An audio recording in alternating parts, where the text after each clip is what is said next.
અમરેલીના મુંજિયાસરના શાળા જેવો જ બ્લેડ કાંડ ડીસાની સરકારી શાળામાં જોવા મળ્યો છે। ડીસાની સરકારી શાળાના વિદ્યાર્થીઓના હાથ પર બ્લેડ વડે ચેકા માર્યાના નિશાન છે। રાજપુર પ્રાથમિક શાળામાં વિદ્યાર્થીઓના હાથ પર કાપા જોવા મળ્યા। એક પરિવારે જિલ્લા શિક્ષણ વિભાગને જાણ કરી। જિલ્લા શિક્ષણ અધિકારીની સૂચના મુજબ અધિકારીઓએ તપાસ હાથ ધરી છે।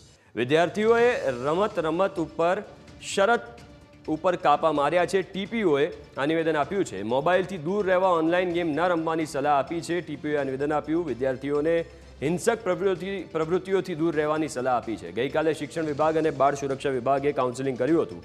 ઓનલાઈન ગેમ અથવા તો બાળકો અંદરો અંદર રમતનો શિકાર બન્યા હોય તેવું સામે આવ્યું છે। ઓનલાઈન ગેમિંગની ઘટનાથી જો બન્યું હોય તો તેને લઈને ડીસા ગ્રામ્ય પોલીસ પણ તપાસમાં જોડાઈ છે। તો બે અલગ અલગ તસવીરો તમે જોઈ શકો છો। આજે ડીસામાં બ્લેડ કાંડ સામે આવ્યો છે અને 26 માર્ચે અમરેલીમાં બ્લેડ કાંડ થયો હતો। હવે આ વિદ્યાર્થીઓ કયા કારણોસર પોતાના ઉપર જ બ્લેડ મારી રહ્યા છે, સૌથી મોટો સવાલ છે। શું ગેમ આમાં એક ભૂમિકા ભજવી રહી છે? કારણ કે જે અમરેલીની ઘટના હતી એમાં એવું પણ તપાસમાં સામે આવ્યું હતું કે એક ગેમ રમતા રમતા શરત આપી હતી બાળકો એકબીજાને અને કાપા માર્યા હતા। હવે ડીસામાં તપાસ ચાલુ છે।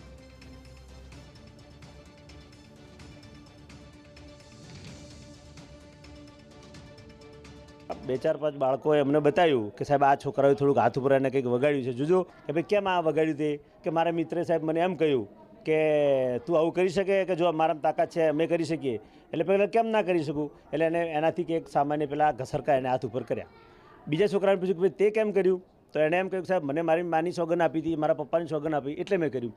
બીજા દિવસે પેપરમાં અમે જાણ્યું કે ભાઈ બગસરાનો કિસ્સો આવ્યો ને એટલે અમે થોડા ગંભીર બન્યા કે ભાઈ અમે આપણે થોડીક જાગૃતિ લાવીએ। એ ગંભીરતા અમે લીધી એટલા માટે જ અમે કાઉન્સેલિંગ કરાવી। એક દિવસ પહેલાં કેટલાક બાળકોએ શરત અને હરીફાઈના ભાગરૂપે એમના હાથ ઉપર ઈજા પહોંચાડી હતી, જે બાબત શાળાના આચાર્યશ્રીને ધ્યાને આવતા તુરંત બાળ સુરક્ષા વિભાગનો સંપર્ક કરી આ બધા જ બાળકોનું ગઈકાલે કાઉન્સેલિંગ કરવામાં આવેલું અને ભવિષ્યની અંદર જિલ્લાની અન્ય કોઈ શાળામાં આવા બનાવ ન બને એ માટે અગમચેતીના ભાગરૂપે તમામ સ્કૂલોની અંદર બાળકોનું કાઉન્સેલિંગ કરવા માટે સૂચના આપવામાં આવેલ છે।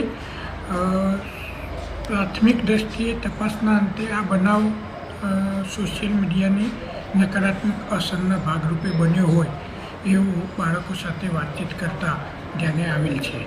અમરેલીના બગસરા બાદ બનાસકાંઠામાં પણ એક ઘટના છે તે વધુ સામે આવી છે। બનાસકાંઠાના ડીસાના રાજપુર પ્રાથમિક શાળામાં વિદ્યાર્થીઓએ હાથમાં કાપા મારવાની ઘટના છે તે સામે આવી છે, જેને લઈને સમગ્ર શિક્ષણ વિભાગ છે તે પણ અત્યારે તો દોડતું થયું છે।